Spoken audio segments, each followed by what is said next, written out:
Title: My family told me at 32 that I was adopted the very same day they divided their $31 million estate, the Lakefront mansion, our family company, and 3 luxury cars among my real siblings.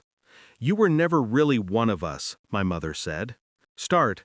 I was standing in the Lakefront mansion's marble foyer when my mother said the words that sliced clean through the last piece of innocence I had left. You were never really one of us, her mother said.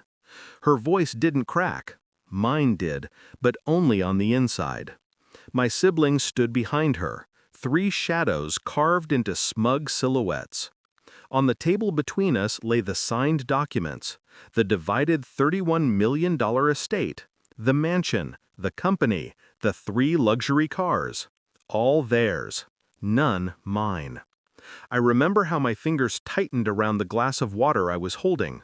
I didn't lift my eyes. If they saw the look simmering there, my entire plan, still forming, still raw, would have ignited too soon. They thought they were shattering me. They were sculpting me. I grew up believing I was the miracle child, the late arrival after 3 difficult pregnancies.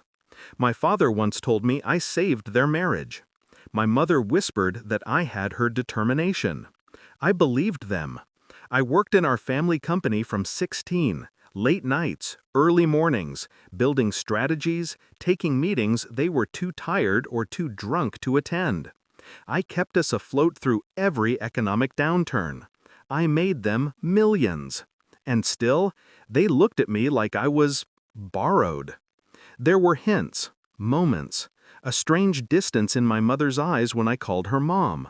The way my siblings joked, quietly, hoping I wouldn't hear, about my darker hair, my sharper features. But truth, I didn't want answers. I only wanted to belong. The betrayal didn't come gently. It came after lunch, post-inheritance meeting, when my mother stood, smoothed her dress, and delivered the truth like a surgical incision. You were adopted. We agreed long ago we'd tell you only when necessary.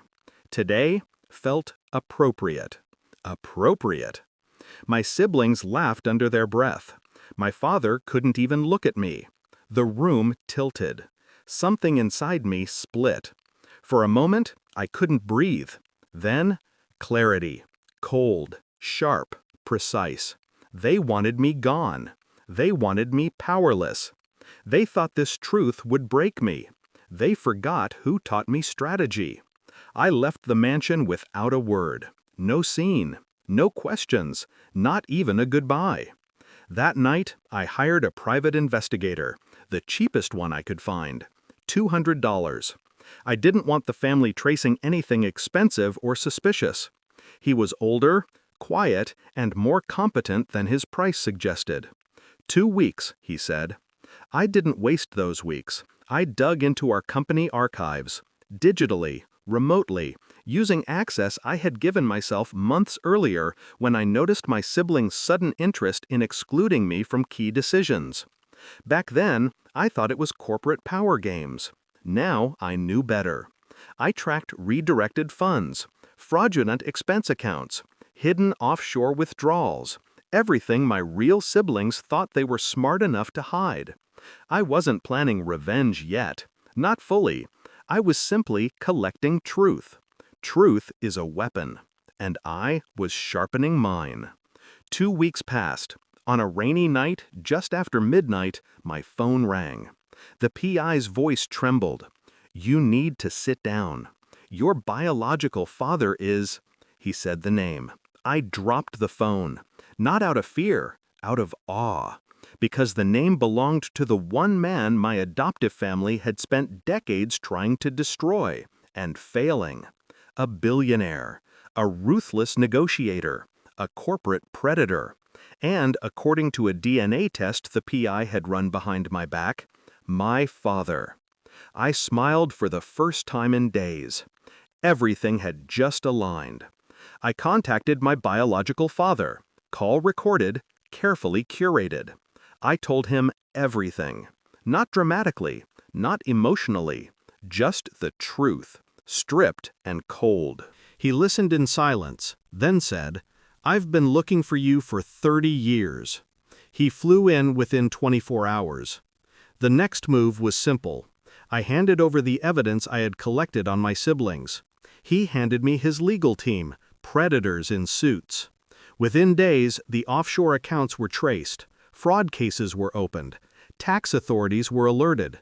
The company's board was notified of misconduct. I never put my name on anything. Every attack came from angles they never expected. Then came phase 2.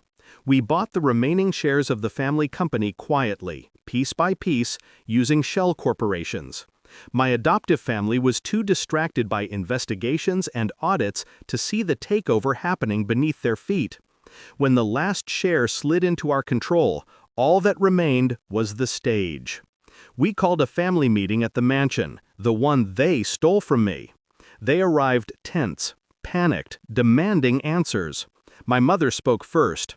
"What is happening? What have you done?" I stepped forward. "I didn't do anything," I said. "You did."